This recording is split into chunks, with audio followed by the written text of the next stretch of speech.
महाकुंभ आने वाला है, तो उसकी क्या विशेषता है वो बताइए। उसकी विशेषता यही है कि नागा साधु और अघोरी, इनमें क्या फर्क है?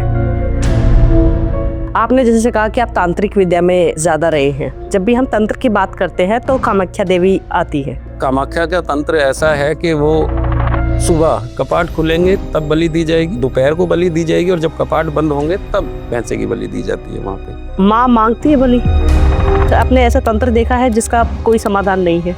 देखिए, आपको पता चल जाता है कि इन पे तंत्र हुआ है या आत्मा का साया है? बिल्कुल पता चलता है। कैसे पता चलता है? अभी एक केस ऐसा आया था हमारे पास में, खाना बनाते हैं खाना गायब हो जाता है, वहाँ पे कोई छम छम की आवाजें आती थी, खून के छींटे। अब दिमाग वहाँ खड़कता है कि जब वो कहते हैं कि हमारी 3 साल की बच्ची है, एक छोटी सी बच्ची थी और उसको पीरियड्स शुरू हो गए। ये जैसे मूवीज में दिखाते हैं महाराज कि वशीकरण हो जाता है। बिल्कुल। क्यों इतना मणिकर्णिका घाट फेमस है? सब यही कहते हैं कि वहाँ का अंत एक ऐसा होता है सीधा स्वर्ग में।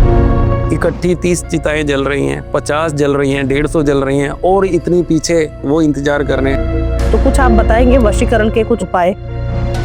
बालों पे बहुत तगड़ा तंत्र होता है। हमारे बालों से होता है, हमारे रक्त से होता है, हमारे पसीने से होता है, और हमारे वस्त्र से होता है। जय माता दी। आज के जो हमारे गेस्ट हैं ये मोस्ट डिमांडेड गेस्ट हैं, बिकॉज बहुत लोग ब्लैक मैजिक, वशीकरण, इन सब से जूझ रहे थे। तो काफी लोगों की रिक्वेस्ट आई हुई थी, पर्सनल मैसेजेस आए हुए थे कि मैम प्लीज किसी ऐसे इंसान को आप बुलाइए जो हमारी हेल्प कर सके, जिनसे हम कांटेक्ट कर सके अगर हमें कोई प्रॉब्लम है तो।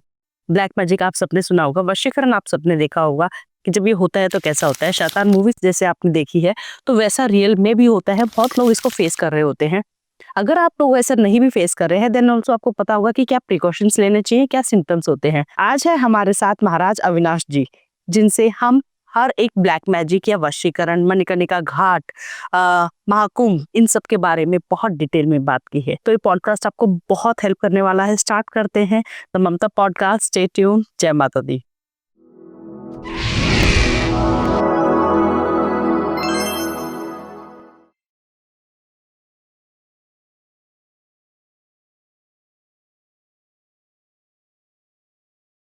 जय माता दी महाराज। जय माता दी। हर हर महादेव। हर हर महादेव। महाकुंभ आने वाला है, तो उसकी क्या विशेषता है वो बताइए प्लीज। देखिए, महाकुंभ आने वाला है, उसकी विशेषता यही है। देखिए, अर्ध कुंभ होता है, ठीक है, एक महाकुंभ होता है। तो विशेषता यही है, जितने भी साधु संत हैं और कुछ गुफाओं में छुपे हुए हैं, कुछ नागा साधु हैं, बहुत सारे पंथ ऐसे हैं, सभी को और हमें भी जो भी संत बाने में आ गया, सभी को इंतजार रहता है महाकुंभ का। और वो इसलिए कि महाकुंभ में हम जाते हैं, वहाँ पे जैसे कि हम वहाँ गए, जो स्नान करते हैं, और स्नान करने में जो गंगा मैया, जो वहाँ पे संगम है, चलिए यहाँ तो संगम है, महाकुंभ तो हरिद्वार में भी आता है, हर एक जगह आता है। 12 साल में जो आएगा वो महाकुंभ है, ठीक है। तो इस तरह से जो भी हम महाकुंभ में जाते हैं, जितने साधु संत हम जा रहे हैं, तो उसकी विशेषताएं यही है कि वहाँ से हमें जो भी हमने ध्यान साधनाएं की हैं या जो भी कुछ है, तो हमें गंगा मैया के पास में जाना होता है। और हाँ, गंगा मैया के पास में जाके और स्नान करके हमें एक आनंद ही अलग आता है। नागा साधु और अघोरी, इनमें क्या फर्क है? देखिए, नागा साधु में और अघोरियों में फर्क केवल इतना है, वो अपनी साधनाएं करते हैं, हम अपनी साधनाएं करते हैं। जो नागा साधु हैं वो क्या है कि वो तो अपने तन पे वस्त्र भी नहीं रखते। तो हम यही कहेंगे कि उनका जो सब कुछ उन्होंने छोड़ दिया और एकदम से वो एक परमात्मा में लीन हो गए, और परमात्मा के ध्यान में ही वो रहते हैं। और एक साधारण साधु संत जो हैं, जैसे कि हम हो गए, हम तो उनके सामने कुछ भी नहीं है। हम अघोरी जरूर हैं, अघोर पंथ में हैं, औघड़ भी बोला जाता है हमें। तो हम जो तांत्रिक क्रियाएं होती हैं उनमें हम ज़्यादा विश्वास रखते हैं। अघोर मतलब क्या क्या पालन करना पड़ता है आपको अघोरी बनने? हाँ जी। देखिए, अघोर में पालन बहुत सारे होते हैं। सबसे बड़ा पालन तो ये होता है, सामने अगर माताएं बैठी हैं तो उनको माता की तरह देखना है, बेटी बैठी है बेटी की तरह देखना है। सबसे पहले हमारी दृष्टि ठीक होनी चाहिए, तभी हम अघोर पंथ को सही से निभा सकते हैं। तो जैसे महाकुंभ में कहते हैं कि अगर आप गंगा में स्नान कर लेते हैं महाकुंभ के समय तो सारे पाप धुल जाते हैं, क्या सच में ऐसा होता है? आपको ऐसा लगता है कि ये संभव है कि कोई किसी का कत्ल करके चला गया वहां पे और वो गंगा जी में नहा ले, उसके पाप धुल जाएंगे? लेकिन तभी तो महाकुंभ में इतनी भीड़ होती है। देखिए, भीड़ होती है वो ठीक है, हाँ जी। लोगों की आस्थाएं जुड़ी हुई हैं। जी। अब किसी ने किसी का कत्ल कर दिया, किसी ने किसी की फैमिली को जहर दे दिया, किसी सास ने अपनी बहू को प्रताड़ना दे रही है और वो गंगा में नहाए, तो उसके कर्म तो ऊपर लिखे हुए हैं ना। तो कैसे पाप धुलते हैं गंगा में उस समय स्नान करने? देखिए, सबसे पहले कहते हैं गंगा जी, मानो तो गंगा माँ है, ना मानो तो बहता पानी। गंगा जी में जाएं और अपने इष्ट देव को याद करें, अपने इष्ट देवी को याद करें और परमात्मा को याद करें और गंगा मैया को ऐसे करके इजाज़त मांगे कि मैया मैं आपके पास आया हूँ और मेरे जो मैंने पाप किए हैं, जो मुझे पता है वो तो ठीक है, और जो मुझे नहीं पता वो भी मेरे पाप यहीं पे सम्माहित कर लो। जो सही होगा, जो सही कार्य आपने किया है तो वो तो धुल जाएगा, वो तो पाप धुल जाएंगे। और जो आपको भी पता है, आपके हृदय में भी है मैंने गलत किया है, तो गलत का परिणाम आपको भुगतना पड़ेगा। महाकुंभ 12 साल में ही क्यों आता है? महाकुंभ 12 साल में क्यों आता है? देखिए, मैंने अध्ययन नहीं किया है इस बारे में कि 12 साल में आता है, क्यों आता है। मैं एक ईश्वर से जुड़ा हुआ हूँ और मैं परमात्मा से बस उसके ध्यान में रहना चाहता हूँ। कुंभ जब भी आता है मुझे याद रहता है कब कुंभ है और कब मुझे जाना चाहिए। अब भी मैं यहाँ समय निकाल के आया था और अब हमें कुंभ में ही जाना है, और पहले अभी 15 दिन पहले मैं विजिट भी करके आया हूँ, क्या हमारी सुविधाएं हैं, क्या नहीं है। तो जो आश्रम है या जहाँ हमें जाना है तो वो सारा कुछ देख के आए। अब हम कुंभ में वहाँ रहेंगे। महा मतलब महान, कुंभ का मतलब? देखिए, मैं इसमें ज़्यादा डीपली नहीं गया हूँ। मेरा ध्यान क्या है, मेरा ध्यान रहता है अपनी तंत्र विद्याओं पे, जो हमारे फादर ने हमें ज्ञान दिया। हाँ, ये जरूर कहा था कि जो भी कुंभ आए वहाँ पे स्नान करने के लिए आपको जाना ही जाना पड़ेगा। हाँ, उसमें क्या है, जो भी हमारी तंत्र विद्याएं हैं या जो भी हमने विद्याएं सीखी हैं, प्राप्त करी हैं, तो कोई भी साधक है या कोई भी साधु संत है, अगर वो अब महाकुंभ में या अर्ध कुंभ में नहीं गया तो वो परिपूर्ण साधु नहीं होता है। आपने जैसे कहा कि आप तांत्रिक विद्या में ज्यादा रहे हैं। जब भी हम तंत्र की बात करते हैं तो कामाख्या देवी आती है। कामाख्या देवी ही क्यों?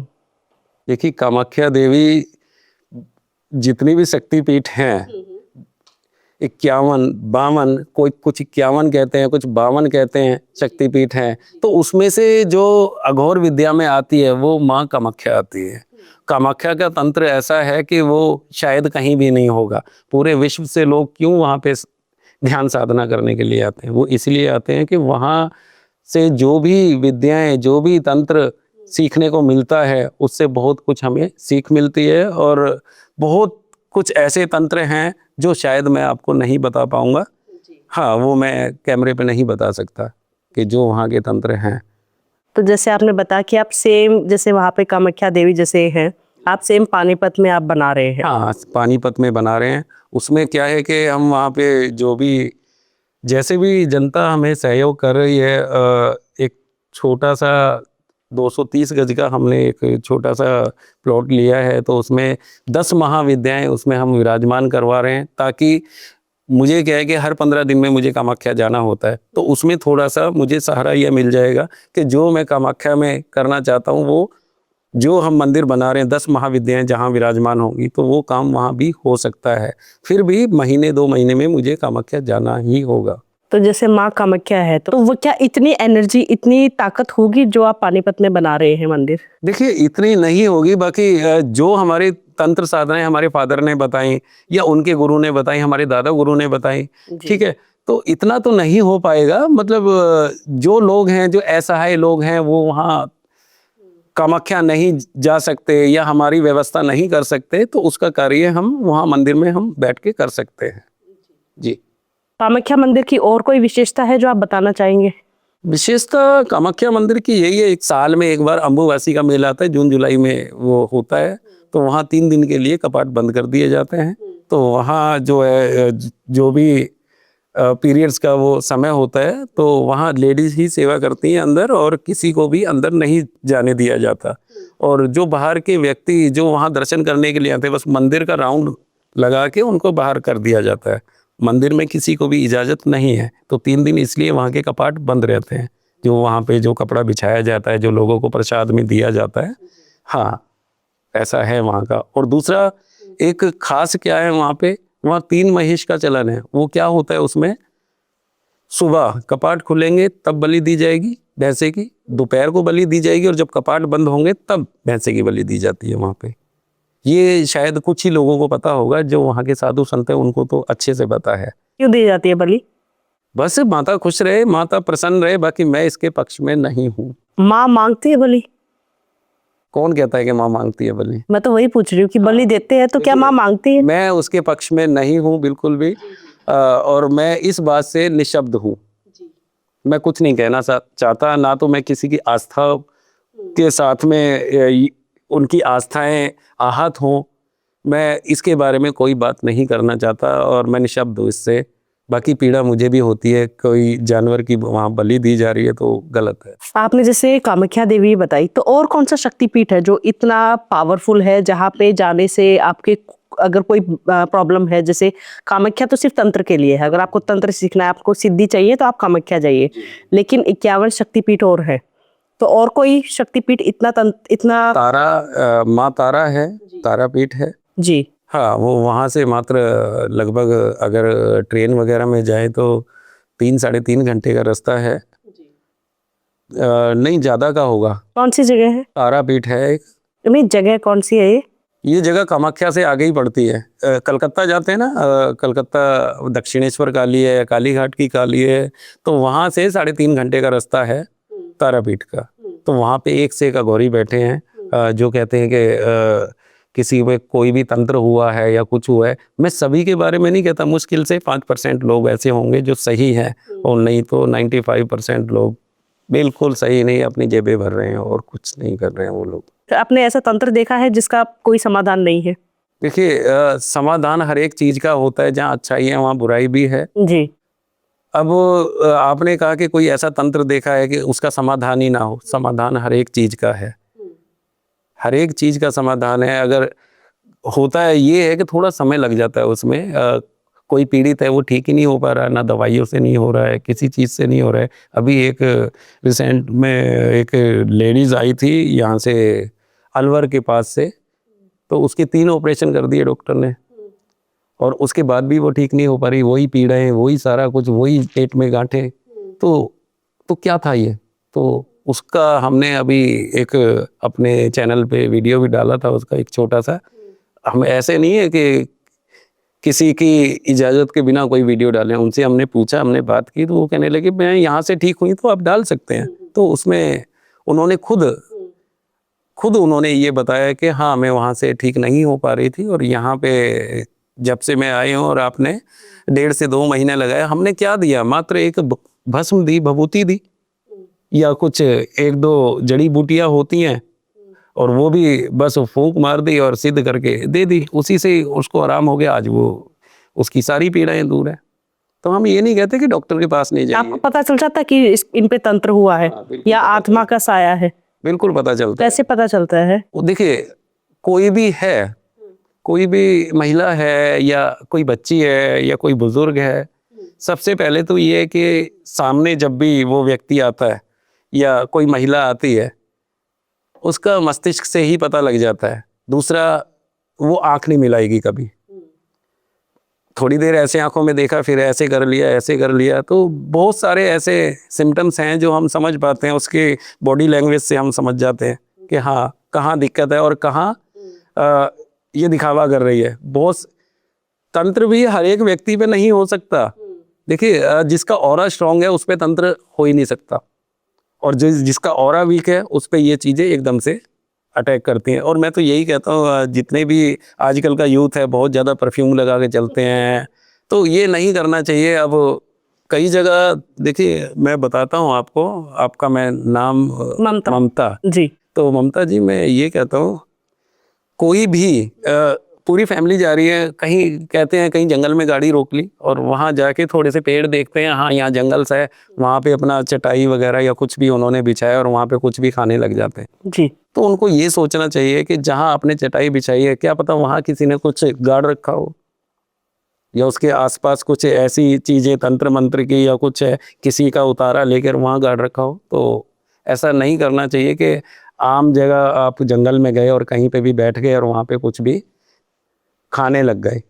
तो कैसे कैसे पता चले कि यहाँ पे बैठना है कि नहीं बैठना है? हाँ। जैसे कहीं घूमने गए हैं तो एक जगह तो मन करेगा कि कहीं देखिए, बैठ जाते अब वो हैं। घर में से 5 लोग गए घूमने के लिए, हाँ जी। तो परमात्मा कहीं ना कहीं किसी को शक्ति ऐसी प्रदान करके रखता है। उस 5 लोगों में से अगर एक व्यक्ति कह रहा है ना कि नहीं नहीं मम्मा यहाँ नहीं बैठते, आगे चलते हैं, तो समझ जाना चाहिए वो परमात्मा का आदेश है कि यहाँ मत बैठो। हाँ यहाँ मत बैठो। कोई ना कोई व्यक्ति अगर परिवार में से बोल रहा है ना ये, तो नहीं बैठना चाहिए। अभी एक केस ऐसा आया था हमारे पास में, उसमें क्या है कि देखिए बहुत सारे लोगों के पास वो गए, कहीं से उनका समाधान नहीं हुआ। वो केस है, एक दिल्ली का है वो भी मैं बताऊंगा, और एक है राजस्थान का। ये कोटा की तरफ का केस है कोई। तो उसमें क्या था कि पूरा परिवार आता है, यूट्यूब पे देखा, वो बहुत जगह लूटे भी। वो एक तो गांव के सरपंच है जो वो लेडी हैं, और तो वो हमारे पास में आए, उन्होंने बताया ऐसे ऐसे एक्टिविटी होती है, खाना बनाते हैं, खाना गायब हो जाता है। ये हकीकत है वहाँ पे। जब हमने वहाँ पे विज़िट करी, हमने भी बहुत कुछ महसूस किया वहाँ पे। तो उन्होंने कहा, जो हमने पूछा कि खाना गायब हो जाता है, जो भी खाना बनाते हैं, तो वो क्या करते थे, पड़ोस में जाके ऑर्डर दे के आते थे, भाई अपने रिश्तेदारों को भी हमारा खाना बना लो, और काफ़ी समय से ऐसा चल रहा है। और दूसरा क्या था, वह खाना ख़त्म होता था, एक वहाँ पे कोई छम छम की आवाज़ें आती थी। तो वो छम छम की आवाज़ें इस तरह की थी कि केवल और केवल या तो उनकी जो बहू थी, बेटे की बहू, उनको आती थी, या वो सरपंच थी उनको आती थी। तो हम भी वहाँ गए, फिर बैठ के हमने बात की। तो कहने लगे कि गुरुजी यहाँ पे ऐसा कुछ है कि यहाँ पे छमछम की आवाज़ें आती हैं और खाना ख़त्म हो जाता है। मैंने सोचा कि भाई ऐसा भी तो हो सकता है कि कुत्ता वगैरह ले जाता हो। कहने लगे सारा कैसे ले जाएगा, चावल कैसे ले जाएगा, दाल कैसे ले जाएगा, सब कुछ ख़त्म मिलता है। तो मुझे लग रहा था कहीं ना कहीं इनका भ्रम है। हम वहाँ गए, देखा, फिर और लोगों से भी बात की। घर में और भी लोग थे, उनकी जेठानी थी, उनसे भी बात की, उन्होंने भी यही कहा। फिर दूसरा कहने लगे कि यहाँ पे खून के छींटे, सीढ़ियाँ थी ऊपर जाने के लिए और नीचे भी रूम्स बन रहे थे और ऊपर भी, तो वहाँ खून के छींटे आते थे वहाँ पे। तो वो भी हमने देखा कि कहाँ पे आते थे। तो पहले कभी हुआ था, मतलब हमारे जाने से 15 दिन पहले हुआ, वो 20 दिन पहले हुआ, तो हमने जाके देखा सारा। फिर मैं कहने लगा कि ऐसा ऐसा कैसे संभव हो सकता है कि खून के छींटे आ रहे हैं। हो सकता है कोई बिल्ली वहाँ आई हो, उसने चूहा दबोचा हो और वो घायल हो गया हो, उसके खून के छींटे हो। देखिए हम एकदम से विश्वास नहीं करते किसी भी चीज़ पे। अब हुआ क्या कि वहाँ जो भी उन्होंने बताया, अब दिमाग वहाँ खड़कता है कि जब वो कहते हैं कि हमारी 3 साल की बच्ची है, एक छोटी सी बच्ची थी, उसको 3 साल की पूरी नहीं थी और उसको पीरियड्स शुरू हो गए। ये बड़ा सोचने वाला विषय था। फिर हम वहाँ रात को रुके, फिर हम बात ही कर रहे थे रात को लगभग 10-11 बजे। तो उनके हस्बैंड भी आ गए, उनसे भी हमारी वार्तालाप हुई। तो उन्होंने भी ऐसा ही कुछ बताया कि ऐसा है यहाँ पे। मैंने कहा कि पहले कहीं और भी रहते थे क्या? वो कहने लगे हाँ, एक पुराना घर है हमारा, वो खंडर हालत में था और उस पे उन्होंने ताले जड़ रखे थे ताकि कोई अंदर एंटर ना करे। तो वहाँ पे भी कुछ अकाल मृत्यु हुई थी, उनके परिवार के जो लोग थे वहाँ पे अकाल मृत्यु वहाँ पे हुई थी। तो मैं कहने लगा कि मैं वहाँ विजिट करना चाहता हूँ। कहने लगे सुबह देख लेना। मैं बोला अभी चलते हैं, अभी तो 10-11 बजे हैं, 12 के बाद में चलते हैं। कहते हैं कि महाराज जी क्या हो गया 12 के बाद में, वो तो सहम गए। अरे भाई मैं साथ में हूँ, चलते हैं ना वहाँ पे, देखते हैं क्या है वहाँ पे। तो उनको जैसे तैसे करके मैंने पक्का किया, वहाँ गए। वहाँ जो भी हमने कुछ देखा या जो हमने समझा, वो हमें पता है कि वहाँ पे क्या एक्टिविटी, एक वाइफ बहुत ज़्यादा अजीब सी आ रही थी वहाँ पे, और कुछ लग रहा था कि कुछ ऐसा है। और वहाँ देखकर आए हमने, फिर रात को जो भी हमने कार्य किया हमने उनको बताया नहीं, हमने एक रूम ले लिया, उसमें हमने कुछ कार्य किया था, और वो कार्य करके और सुबह मैंने उनको कुछ सामान दिए थे एक दो कि ये अपने 4 दिशाओं में लगा दो, जो मतलब उनका नया मकान था। और पुराने वाले में एक चीज़ और है, गांव वालों ने भी वहाँ कुछ बच्चे, 1-2 बच्चे खेलते हुए देखे हैं उस खंडर में, जो कि दिन में ही बड़ा भय लगता है उस घर में जाने से, आम व्यक्ति तो जाता ही नहीं है वहाँ पे। और वहाँ के आसपास के जो लोग हैं उन्होंने भी अपने घर खाली कर दिए थे, बस वो खंडर ही पड़ा है वहाँ पे। तो वहाँ पे हमारे पास में फ़ोटो भी पड़ी है उसकी, तो गांव वालों ने फ़ोटो भी दिन की खींच के भेजी है कि वहाँ पे कोई औरत खड़ी है और कोई बच्चा खड़ा है, और जबकि वहाँ जब अंदर जाने का रास्ता ही नहीं है, ऊपर कोई कैसे चढ़ेगा? 2 मंजिल मकान बना हुआ, 3 मंजिल शायद वो, तो ऐसा कुछ वहाँ का था। तो वो हमने अपने जो भी ज्ञान है, जैसा हमारा तंत्र का ज्ञान है, तो उससे हमने वो क्लियर कर दिया था। आज वो फैमिली बिल्कुल स्वस्थ है। तो ऐसा है वहाँ का। ये जैसे मूवीज में दिखाते हैं महाराज कि वशीकरण हो जाता है, हो जाता है बिल्कुल। तो इसका कोई तोड़ है? हाँ, क्योंकि बिल्कुल तोड़ है। जैसे रिसेंटली अभी एक मूवी आई थी, उसमें दिखाया कि उस लड़की पे वशीकरण हो गया और पूरा ऐसे, उसके बाद वो तोड़ तभी था जहां वो उनके फादर को वहां जाके सब करना पड़ा। तो किसी के पे अगर वशीकरण कुछ ऐसा है तो क्या घर बैठे कोई ऐसी छोटी मोटी रेमेडी हो सकती है कि वो थोड़ा सा उससे रिलीफ पा ले?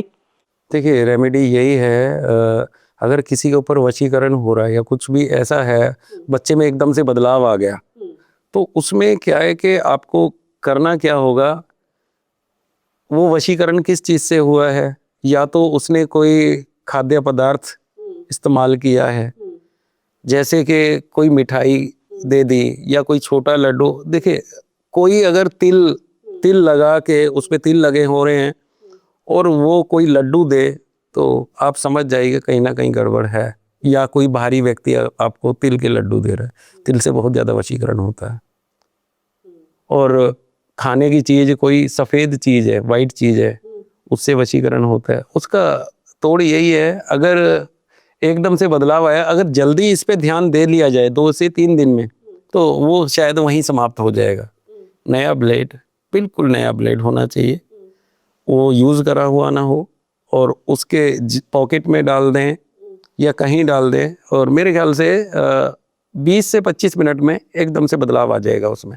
तो समझ जाइए कि इस पे वशीकरण हुआ था, और 20 से 25 मिनट में इसमें एकदम से बदलाव आ गया, तो कोई अच्छे साधक के पास जाके वो वशीकरण कटवा सकते, मतलब वो समाप्त नहीं होगा, कुछ समय के लिए उसमें बदलाव आ जाएगा एकदम से। तो फिर वो ब्लेड निकालना है? हाँ हाँ, वो ब्लेड 24 घंटे के लिए होता है, और मात्र 12 घंटे तो वो बिल्कुल ठीक रहेगा व्यक्ति, मतलब कोई लड़की है या लड़का है, 12 घंटे के बाद फिर स्थिति वही आ जाएगी। वशीकरण बहुत ही खतरनाक विद्या है, और हम यही कहते हैं किसी पे इस तरह का कार्य ना किया जाए।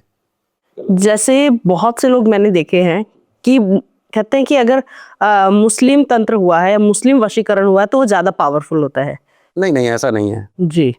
मुस्लिम तंत्र हुआ है और वो ज़्यादा पावरफुल है, वो क्या है कि काम एकदम से करता है, ठीक है, और आने वाले समय में वो समाप्त भी हो जाता है। ऐसा नहीं है कि वो इतना लंबा चलेगा। इसकी अवधि जो होती है 3 से 6 महीने की होती है, जो मुस्लिम तंत्र होता है। और जो अघोरियों का तंत्र है, ये बहुत लंबा चलता है। व्यक्ति मतलब दुनिया से ही चला जाएगा, वो तंत्र नहीं खत्म होता है जब तक वो व्यक्ति जीवित है। अघोरियों का तंत्र वो होता है। तो हम ऐसे कैसे कहते हैं कि मुस्लिम तंत्र ज़्यादा स्ट्रॉन्ग है, तो ये तो गलत है ना। हाँ, वो सिपली इलम करते हैं, सिपली इलम है उनके पास में, ठीक है। और सारी विद्याएं ऐसी हैं, कुछ हमारे मायोंग से वहाँ से भी लीक हो चुकी हैं, जो मुस्लिमों को पता लगी हैं। वहाँ बहुत सारी किताबें थीं। वहाँ एक म्यूजियम बना हुआ है, वो तो मेन मायोंग से थोड़ा सा बाहर को है, मतलब मेन सड़क पे। तो वहाँ से बहुत सारी बुकें गायब हो चुकी हैं। उसमें तंत्र मंत्र के बारे में बहुत कुछ लिखा हुआ था, बहुत चोरी हो गई। तो कहीं ना कहीं वो गलत हाथों में गई हैं जो ये कार्य कर रहे हैं। अगर मुस्लिम तंत्र हुआ है तो इतना लंबा नहीं चलता। और तोड़ भी उसका आसान है? हाँ, तोड़ भी मैंने बताया तो है, ब्लेड रख दीजिए, कोई धारदार चीज रख दीजिए, 12 घंटे के लिए आराम मिल जाएगा और फिर किसी ना किसी साधक के पास जाके उसका निवारण करवा लीजिए। साधक स्ट्रांग होना चाहिए, ऐसा नहीं है।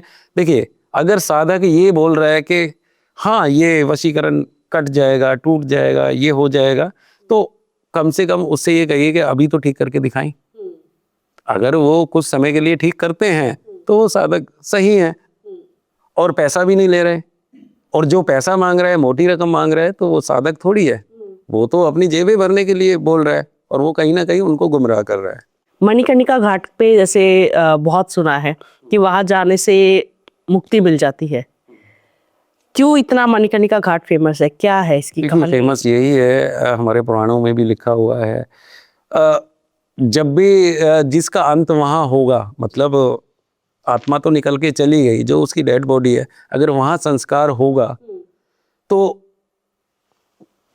जो भी लिखा हुआ है उसमें यही है। हमने लोगों से भी सुना है, साधु संतों से भी सुना है, बहुत सारे अघोरी हैं उनसे भी सुना है, जो हमारे साथ के हैं, सब यही कहते हैं कि वहाँ का अंत एक ऐसा होता है, सीधा स्वर्ग में आत्मा जाती है, ये है। और अब देखिए, वहाँ मणिकर्णिका घाट पे गए, एक तो ये देखेंगे कि इकट्ठी 30 चिताएं जल रही हैं, 50 जल रही हैं, 150 जल रही हैं, और इतनी पीछे 200-250 वो इंतजार कर रहे हैं, भाई ये जैसे ही इनका संस्कार हुआ फिर अगले आ जाते हैं। दिन रात एक मणिकर्णिका घाट एक ऐसा है जहाँ पे दिन रात संस्कार चलता है, और ऐसा कोई भी स्थान नहीं है जहाँ पे दिन रात संस्कार हो। 5 बजे के बाद तो संस्कार ही नहीं होता। और वो सारे स्वर्ग जा रहे हैं?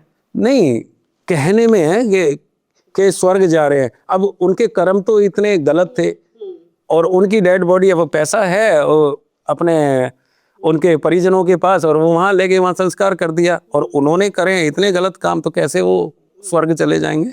जी, तो वहां पे नेगेटिविटी बहुत होगी अगर वहां पे इतनी चिताएं जलती है तो? नहीं, नेगेटिविटी वहां पे कुछ भी नहीं है।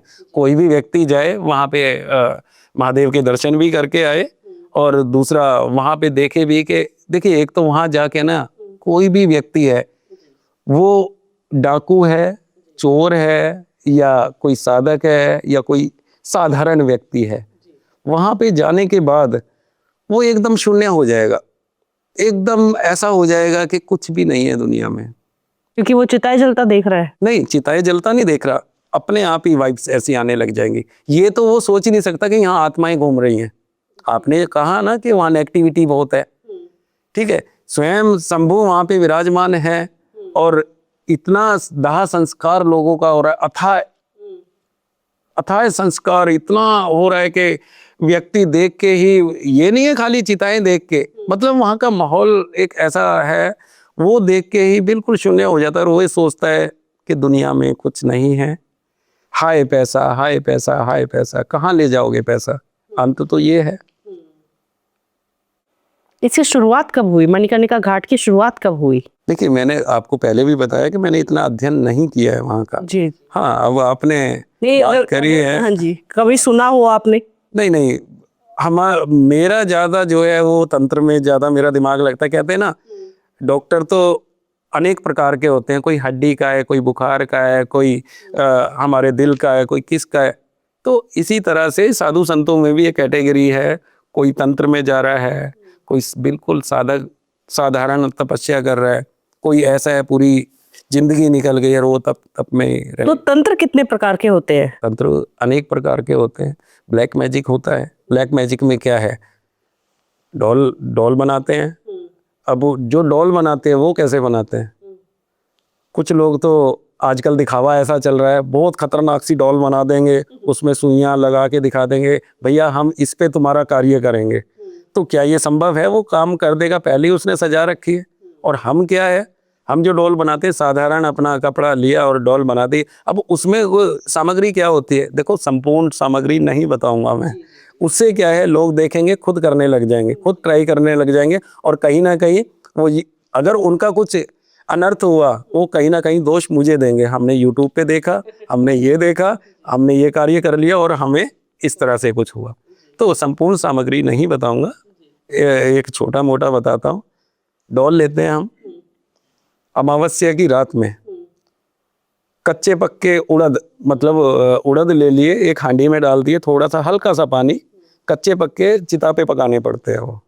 जो अमावस्या की रात को जो चिता जल रही है, रात को 12 के बाद में जाना पड़ता है। अब चिता पे पकाने के लिए अगर कोई साधारण व्यक्ति चला गया, या तो गुरु के सानिध्य में कार्य हो ये, अगर साधारण व्यक्ति गया तो खैर नहीं है उसकी, तो उसके लिए गुरु सानिध्य बहुत जरूरी है। गुरु के सानिध्य में ये कार्य करें, जाएं वहाँ पे और वो चिताएं पकाए, और एक काफ़ी बड़ा थैला ले जाना होता है हमें खील का, और जब वहाँ से लेके चलते हैं तब वो एंटिटी वहाँ की जागृत होती है, और बस वो तो हांडी हाथ में रहती है और वो बगल में हमारे खील का वो थैला है, और बस लिया और पीछे फेंकते रहे, लिया पीछे फेंकते रहे, हांडी को संभाल के रखना है। अब वो जो उड़द है वो काले कपड़े में बंद करके, बबूल का पेड़ हो, कांटेदार कोई भी वृक्ष है, उस पे जाके टांग दीजिए। अब जब भी कभी ज़रूरत पड़े वहाँ से 5-7 दाने लिए उसमें फिट कर दीजिए, और जिसकी भी पर्ची लगा दी जो भोजपत्र पे लिखते हैं, और भी सामग्री होती है, मतलब तो इस तरह से जैसे मैंने एक बताई है, इस तरह की अनेक प्रकार की सामग्रियाँ होती हैं जो हम उसमें डालते हैं, तब वो कार्य करते हैं, तब ब्लैक मैजिक चलता है ये। किस पे तंत्र करना सबसे मुश्किल होता है? तंत्र हम किसी पे भी कर सकते हैं जी। अब कई लोग कहते हैं अरे इतने पॉलिटिशियन हैं, अगर ऐसा तंत्र होता हो तो पॉलिटिशियन पे क्यों नहीं होता? हाँ, फिर तो मोदी जी को कंट्रोल कर सकते हैं। मोदी जी को कंट्रोल कर सकते हैं। देखिए, कोई भी पॉलिटिशियन है, कोई भी बिजनेसमैन है जी, किसी भी प्रकार का बिजनेसमैन है, कितना अथाह पैसा है उसके पास में, ठीक है। अब लोग कहते हैं भाई उन पे क्यों नहीं होता, तो कहीं ना कहीं देखिए वो भी गुरु सानिध्य में रहते हैं। ऐसा नहीं है कि किसी पे नहीं हो सकता, सब पे हो सकता है। वो भले ही सुप्रीम पावर है, यहाँ जैसे इंडिया में तो हमारे मोदी जी हैं, और बाहर भी हैं कि भाई उन पे भी तो कर सकते हैं। सभी के गुरु होते हैं और वो गुरु सानिध्य में रहते हैं, तो उनका कोई बालमाका नहीं कर सकता। जी। हाँ, मतलब गुरु सानिध्य मतलब गुरु सानिध्य ये होते हैं कि भाई हमने अपना गुरु बनाया हुआ है, हमारे गुरु संभालेंगे। अगर किसी ने गुरु नहीं बनाया हुआ है, जैसे अगर मैं, उसकी खैर नहीं है, उसके हो जाएगा। जिसकी खैर नहीं है, वो कोई भी है, कहीं का भी व्यक्ति है, उस पे होगा ही होगा, चाहे वो कितना भी बड़ा भक्त हो। इतना भी बड़ा भक्त हो। नहीं, भक्त की देखिए, ये भक्त की बात नहीं हो रही है, जी, ये जी। साधारण व्यक्ति की बात हो रही है। मतलब अगर वो अच्छा बिजनेसमैन है, अपने आपने सुना होगा बड़े से बड़े बिजनेसमैन भी एकदम जमीन पे आ गए। अभी लगभग 8 से 10 दिन पहले कोई बिजनेसमैन आए थे, मैं उनका नाम नहीं लेना चाहता, वो इंडिया के टॉप में थे, टॉप में बिजनेस था उनका, ना तो मैं उनका बिजनेस का नाम लूंगा, क्यों, अब दोबारा से वो आए मेरे पास में, मैंने कुछ रेमेडी, कुछ उपाय उनको दिए हैं, और अब फिर धीरे धीरे धीरे धीरे, अभी तो 10 दिन हुए हैं, और मैंने उनको कहा कि 3 महीने में आप इतने हो जाएंगे कि आप खुद ये कहेंगे कि हाँ कोई गुरु मिला है। देखिए, कहते हैं ना हर एक चीज का बंधन लग गया उनका, तो कहीं ना कहीं से तो कुछ किया गया था। वो मेरे पास में आए थे, मैंने उनको ये चीजें बताई कि ऐसा ऐसा कुछ हुआ, कहने लगे हाँ ऐसा कुछ हुआ था, बाकी मैंने कभी ध्यान नहीं दिया। अब आके मुझे पता लग रहा है कि मैं ऊपर से और धड़ाम से जमीन पे गिरा हूं, तो कहीं ना कहीं कुछ ना कुछ दिक्कत आई है। 171 देशों में उनका बिजनेस है, और आज बिल्कुल उन्होंने यहाँ तक बताया है मुझे कि मैंने ट्रेन में जाके कुली का काम मांगने की कोशिश करी, कुली का काम भी नहीं मिला मुझे। मैंने किसी भिखारी से पैसे लिए और तब जाके खाना खाया। ऐसी स्थिति उनकी आ गई, और अब 10 दिन के बाद जो उन्होंने अपने ऑफिस का फोटो भेजा है, मेरी भी आत्मा प्रसन्न हो गई कि चलो महादेव ने उनका ये कार्य तो कर दिया। अगर किसी का गुरु है तो उस पे नहीं होगा, कोई भक्त है, अब भक्त कैसे, मतलब किस प्रकार का भक्त, साधारण एक साधारण आदमी में, और भक्त मतलब कैसे पता चलता है? देखिए, भक्त कोई भी बन सकता है। अब कोई हनुमान जी की पूजा कर रहा है तो हनुमान जी के भक्त हो गए वो, तो उनको तो तंत्र नहीं होगा। हाँ नहीं होगा, बिल्कुल नहीं होगा। उसमें क्या है कि निष्ठा भाव से करें। अगर वहाँ कोई गलती हो रही है, आप हनुमान जी की पूजा तो कर रहे हैं, अब यहाँ तो हनुमान जी की पूजा कर ली है और वहाँ जाके आप किसी को धोखा दे रहे हैं, तो वो श्राप कहाँ लगेगा? उसी को लगेगा ना। तो तंत्र क्यों नहीं होगा? उस पर हो सकता है, बिल्कुल होगा। आप पूजा पाठ तो कर रहे हैं और बाहर जाके कर्म आपके ऐसे इतने गलत कार्य हैं, तो क्यों नहीं होगा? परमात्मा देख रहा है ना, हर एक चीज को मेंटेन किया हुआ है। अगर जहाँ बुराई है वहाँ अच्छाई भी है, जहाँ अच्छाई है वहाँ बुराई भी है। तो तंत्र क्या है, अच्छाई की बुराई? देखिए, तंत्र ये है, अगर हम अच्छे के लिए कर रहे हैं तो तो हमारे सारे लेखे वहाँ लिख रहे हैं। कोई सामने पीड़ित लोग हैं और उनका कहीं से भला नहीं हो रहा और आपके पास में ऐसे तंत्र का ज्ञान है और आप उसके लिए अच्छा सोच रहे हैं, अच्छा कर रहे हैं, तो हमारे लेखे जोखे सब वहाँ पे लिखे हुए हैं। तो इस तंत्र का जैसे तंत्र करते हैं तो तंत्र करने वाले पर भी पाप आता है, जैसे पाप और पुण्य दोनों होते हैं। अगर कोई किसी पे तंत्र कर रहा है अपने फायदे के लिए, तो क्या वो भी भोगी बनता है? आज उसने किया है, अगले जन्म पे उस पे होगा। देखिए क्या होता क्या है ममता जी, इसमें तंत्र, अब हमने तंत्र किया किसी पे, हम अच्छे के लिए कर रहे हैं तो हम भोगी नहीं हैं। और हमें पता है कि हमने उसके ऊपर हमने कोई तंत्र किया और अपने फायदे के लिए का, वो अब नहीं भोगना पड़ेगा, अगले जन्म में भोगना पड़ेगा।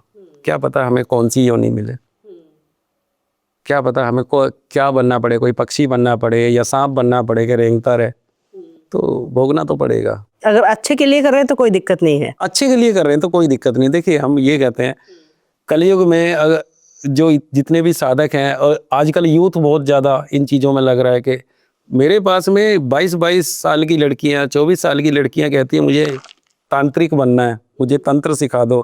अब ये बताइए वो इतना जल्दी तंत्र सीखना चाह रही तो कहीं ना कहीं उसका लालच है ना। हाँ, गलत। सबसे बड़ा लालच तो यही है कि कहीं ना कहीं उसका बॉयफ्रेंड होगा, सबसे पहले तो उसको काबू करेंगे।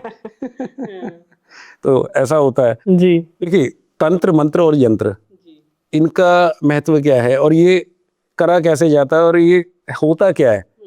तंत्र होता है तन से। तन से क्या है, हमने तन से, हमारे तन से क्या है, तन से किया, हमने हृदय से किया, ये जो बॉडी है उसको हमने ध्यान में करके किया।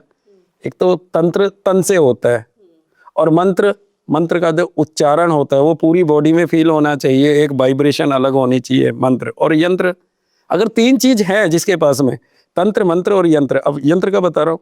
यंत्र क्या है, यहाँ से आपका कोई भी एम्प्लॉय है, आपने कहा कि भाई ये वाला सामान ले और 5 किलोमीटर दूर से लाना है, चला जा पैदल और जल्दी आइयो। अब दूसरे एम्प्लॉय को कहो कि तू ऐसे कर, ये बाइक की चाबी ले और जाके वहाँ से ये सामान लिया जो उसको मंगवाया है, ठीक है। वो तो पहले चला गया आधे घंटे, और आधे घंटे बाद उसको भेजा है अपने यंत्र देके। यंत्र क्या हुआ, कोई बाइक दे दी, वो यंत्र है। तो पहले कौन आएगा, यंत्र वाला। यंत्र वाला। तो यंत्र भी जरूरी है। देखिए तंत्र तन से किया गया, मंत्र उच्चारण किया गया, और यंत्र कुछ हमने बना के, कुछ उसमें जो भी कुछ अंक लिखे हैं या उसमें कुछ भी हमने डाल के उसको दिया है। तो अगर तीनों चीज लग गई एक साथ में तो एकदम एक ब्रह्मास्त्र का काम करती है। हाँ। तो यंत्र कैसे होते हैं, मतलब जैसे हम देखते हैं लक्ष्मी यंत्र हो गया, श्री यंत्र हो गया, जैसे एक तो होते हैं लक्ष्मी यंत्र, कुबेर यंत्र, या और शावर यंत्र भी होते हैं, और शावर मंत्र भी होते हैं और यंत्र भी होते हैं। एक होते हैं अघोरियों के बनाए हुए यंत्र। अघोरी जो होते हैं, औघड़ जो होते हैं, उनके मंत्र वो अलग होते हैं। हाँ, वो क्या है कि जो भी हम यंत्र बना रहे हैं उसमें कुछ हम अंक लिखते हैं, उन अंकों के आधार से वो कार्य किया जाता है। किस काम के लिए मतलब ज्यादा यूज होते हैं? जी हर एक चीज में यूज होते हैं। जैसे कि वशीकरण हो गया, उसमें भी यूज होता है। ओके, आप वो यंत्र देते हैं और वो काम करना शुरू कर देता है। हाँ, वो अपना काम शुरू कर देता है। और दूसरा ब्लैक मैजिक में भी हमारे यंत्र यूज होते हैं, ठीक है। क्यों, मंत्र से पढ़ा, मंत्र तन से हमने कार्य किया, मंत्र पढ़ा और यंत्र दे दिया, और जो वशीकरण उस पे किया गया है, ठीक है, उसकी काट के लिए भी देते हैं। ऐसा भी होता है। तो ज्यादा पावरफुल क्या है, तंत्र, मंत्र, यंत्र? इन तीनों में से तीनों। अगर गाड़ी के 4 पहिए हैं और गाड़ी चल रही है, एक पहिया निकल जाए तो गाड़ी थोड़ा तो चलेगी, बाकी वो पलट सकती है, रुकी जाएगी, कहाँ क्या होगा। तो बहुत लोग ये सोचते हैं हमने मंत्र सीख लिए और हम संपूर्ण साधक बन गए। तो जरूरी नहीं है कि मंत्र सीख के ही आप संपूर्ण साधक हैं। तंत्र मंत्र और यंत्र तीनों का ज्ञान होना बहुत आवश्यक है। आपने कोई वशीकरण वाला केस कभी देखा है कि बहुत तगड़ा वशीकरण हो रखा है? बिल्कुल बिल्कुल। हमने एक वीडियो डाल रखी है अपने चैनल पे। उसमें क्या था, एक लेडी होती है और वो अचानक से, अच्छा खेलता खाता परिवार है, मियाँ बीवी और 3 बच्चे, बड़े खुश रह रहे हैं, मतलब लो फैमिली थी। और अचानक से वो उन बच्चों को छोड़ के और पति को छोड़ के, पहले दिन तो बदलाव आया, लड़ाई झगड़ा करने लगी कि मैंने तेरे साथ में रहना ही नहीं है, कुछ नहीं है। तो कोई एक ऐसा व्यक्ति कि जो जिंदगी में भी नहीं मिला उसे, और उसके साथ में चली जाती है छोड़ के, 3 बच्चों को छोड़ के चली गई। अब उसकी सास आती है मेरे पास में, कहती है कि गुरुजी ऐसा ऐसा हुआ है, आज तक हमें समझ ही नहीं आया, हमारी बहू सबसे अच्छी बहू ये, और इसने ऐसा करा कि एकदम से किसी के साथ में जाके रह रही है, और हम वहां जाते हैं तो सीधा पुलिस में खड़ा कर दिया हमें। अरे ऐसा कैसे? और वो कहती है भाई तू जानती है इनको क्या है कि नहीं, मुझे नहीं पता। और फिर उसके घर वालों को भी बुलाया जाता है, वो भी कहते हैं नहीं, कहीं ना कहीं हमारी बेटी पे कुछ ना कुछ हुआ है। तो हुआ क्या था, कोई शमशान की राख है, उसमें वही तंत्र मंत्र यंत्र और कहीं ना कहीं ब्लैक मैजिक का भी कुछ किया गया था, जो कि उसके रास्ते में डाला गया था। अगर राइट पैर पड़ जाए तो काम नहीं करेगा, जो लेफ्ट पैर पड़े तो एकदम से उसका दिमाग घूम गया और वो जो जो व्यक्ति था उसकी तरफ हो गया, जैसे कि मुस्लिम तंत्र। और ये मुस्लिम तंत्र किया गया था। हाँ, उसमें कब्र की भी थोड़ी सी मिट्टी होती है, तो मुस्लिम तंत्र किया गया। तो काटा किसने? हमने काटा। वो कैसे? अब मेरे पास में आए, उन्होंने सारा कुछ बताया। मैं बोला अच्छा ऐसा है, कोई बात नहीं। मैंने उसकी फोटो ली और जो भी हमारे उपाय है, रेमेडी है, वो मैंने रात को बैठ के अपना किया। भोजपत्र पे कुछ बनाया और देखा इसका तिल कहाँ पे है, इसका ये फोटो में कहाँ पे क्या कट मार्क्स हैं, मतलब कहीं पे तिल है, कहीं पे कोई कट लगा हुआ है, कहीं पे कुछ है। तो सारा कुछ तो मैं नहीं बताता, मैं मतलब उस चीज़ से हम काम करते हैं। उसका चेहरा देखा तो वहाँ पे निशान लगाए मैंने और कुछ अपना कार्य किया। और मैंने उनको 7 दिन का समय दिया था, और 7 दिन में जब वो आई है आके, और वो तो आ गया पीछे पीछे, उसको पकड़ लिया गया जिसने तंत्र किया था। फिर पुलिस में बात गई। पहले तो वो कह रही थी मैंने इसी के साथ में रहना है, अब कहती है मैंने अपने पति के साथ में रहना है। इसने मतलब थोड़ी अभद्रता अपशब्द उसने बोले उसको कि मैंने इसके साथ में नहीं रहना। मुझे नहीं पता इसने क्या किया था, उसको ये तो पता था कि मुझे हो क्या गया है, मैं अपने बच्चों को नहीं देख रही, कुछ नहीं, और बस इसी के पीछे आकर्षित हो रही हूँ और इसी के साथ में रहना चाहती हूँ। तो ऐसा तंत्र था वो जो उस पे किया गया था। तो यानी कि यंत्र ये सब पर हो सकता है? हो सकता है जी, हो सकता है, बिल्कुल हो सकता है। जो साधक हैं, परफेक्ट साधक हो या कोई अपने गुरु के सानिध्य में रहें, कोई ना कोई गुरु बनाना चाहिए। या जैसे आपने कहा हम माता रानी को मानते, तो वो भी तो आपकी गुरु ही हैं। जी, वो मेरी गुरु। हाँ, और सबसे ज्यादा अपनी कुल देवी को हमेशा याद करके अपने घर से पहला कदम रखिए, आपके साथ में कुछ भी अनहोनी नहीं होगी। तो मैं चाहती हूँ कि लास्ट में हम थोड़े से कुछ उपाय बता दें ऑडियंस को, जो जी बिल्कुल। अगर देख रहे हैं तो कुछ अपना, अगर उनको कुछ लग रहा है तो हल्का थोड़ा बहुत उपाय करके तोड़ कर सकते हैं, बिल्कुल बिल्कुल बिल्कुल। राहत मिल सकती है। तो कुछ आप बताएंगे वशीकरण के कुछ उपाय जो? वशीकरण का देखिए यही है, एक तो आम जो यूथ है या आम महिलाएं हैं, औरतें हैं, एक तो वो जो बाल ऐसे ऐसे ऐसे ऐसे निकालती हैं, वो बाल कहीं भी फेंक देती हैं। ये बहुत तगड़ा, बालों पे बहुत तगड़ा तंत्र होता है। हमारे बालों से होता है, हमारे रक्त से होता है, हमारे पसीने से होता है और हमारे वस्त्र से होता है। तो बालों को एकदम से नहीं फेंकना चाहिए। बाल अगर हैं, हाँ फेंक दो, कहीं भी फेंक दो, फिर उस पे नहीं होगा। अब बाल हैं, यहाँ से कंघी निकाली, बाल आ गए, 3 बार थूकना नहीं है, थू थू कर दो, थू थू थू, फेंक दो, उस पे तंत्र नहीं हो सकता। जी, हमारे वस्त्र हैं, किसी को आप, अब कोई गरीब असहाय है, अब आप तो दे रहे हैं और कोई सामने वाला देख लिया, अरे ये तो उसकी टी शर्ट है, काम हो जाएगा उसके भी, तो उसको क्या करें, थोड़े से गंगा जल का छींटा लें, तुलसी के पत्ते डाल के और छींटे मार दें, फिर दे दें, नहीं होगा तंत्र बिल्कुल भी। रक्त तो आपका कोई निकाल ही नहीं सकता। अगर रक्त पे, हाँ नाखून भी थोड़ा सा ध्यान रखें। देखिए जो भी व्यक्ति है, अब किसी के भी ऊपर कुछ करवाना चाहता है तो वो आपके बालों का ध्यान रखेगा, आपके कूड़े का ध्यान रखेगा, और जहाँ कूड़ा होगा वहाँ नाखून भी मिलेंगे, वहाँ बाल भी मिलेंगे, वहाँ कोई ना कोई वस्त्र भी मिल सकता है। या जो पोछा लगा के और ऐसे ही फेंक देते हैं, तो वो पोछा अगर आपकी टी शर्ट है या कोई भी पहना हुआ कपड़ा है, पोछा तो लगा रहे हैं, उसमें फिनाइल भी है, सारा कुछ है, उस पे भी तंत्र हो सकता है। और अगर जैसे काला जादू किसी पे हो रखा है, ब्लैक मैजिक हो रखा है, तो उसका क्या तोड़ करें, क्या उपाय कर सकते हैं घर पे ही? देखिए पहले मैंने ब्लेड का बताया था, जी। एक और बता देता हूँ उसका। अगर किसी पे ब्लैक मैजिक हो रहा है और वो कहीं से भी ठीक नहीं हो रहा, जी। तो क्या करें, 5 मुट्ठी चावल ऐसे ले, उसके हाथ से भरवाए, वो भरेगा नहीं बिल्कुल भी, वो सबसे लड़ेगा, वो चावल हाथ में नहीं उठाएगा ऐसे करके। तो उससे क्या करें, ऐसे करके, ऐसे लिया, एक छोटी सी हांडी ले आए, 5 मुट्ठी चावल ऐसे करके डलवाए। डलवा दिए, अपना कुलदेवी का नाम लेके उसमें जोत जलवा दें, कपूर जलवा दें। जिस हांडी में चावल डाले हैं। हाँ, उसमें कपूर जलवा दें और वो ध्यान से देखे उसको। अब ध्यान से देख लिया, देखता रहा जब तक वो कपूर ना बुझे। अब बुझ गई, वो लेके सारा का सारा उसके ऊपर से उतारे। कितनी बार? 64 बार। अब 64 का क्या अंक, ये क्या मतलब है? 11 बार भी तो उतार सकते हैं, 7 बार भी, 64 बार। 64 योगनियाँ होती हैं, तो कहीं ना कहीं कुल देवी योगनियाँ एक प्रोटेक्शन उसकी बन जाएगी, हमेशा के लिए नहीं कटेगा। योगनियाँ जो कोई गुलाम नहीं है किसी की, वो कुछ समय के लिए उसको एकदम से फरकाना शुरू हो जाएगा। तो 64 जो हैं, तो 64 बार घुमाना है। और जैसे किसी पे ब्लैक मैजिक हो रखा है तो सिम्टम्स क्या होते हैं, क्या लक्षण दिखते हैं उनके? देखिए सिम्टम्स क्या होते हैं। हाँ जी।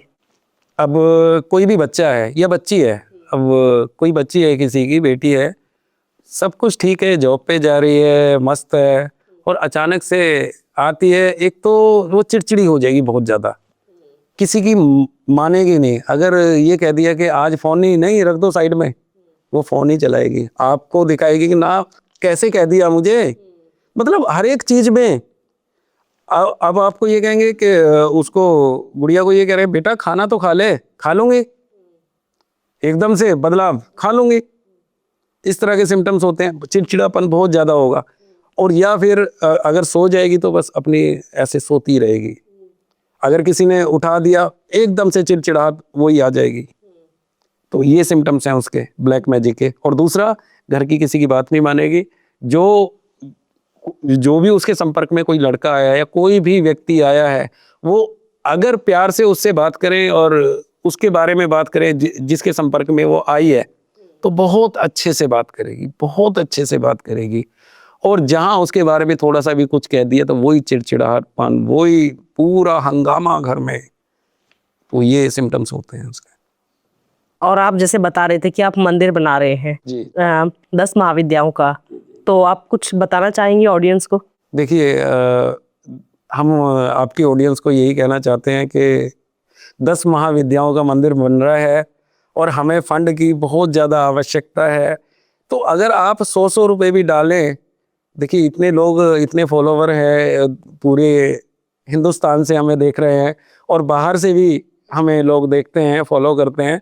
तो सबसे हम ये नहीं कह रहे कि हमें इतना चाहिए, बूंद बूंद करके सागर भर जाता है। तो आप थोड़ा थोड़ा भी हमें डोनेट करें तो बहुत जल्दी माँ भद्रकाली का मंदिर वहाँ बन जाएगा और 10 महाविद्याएं विराजमान होगी।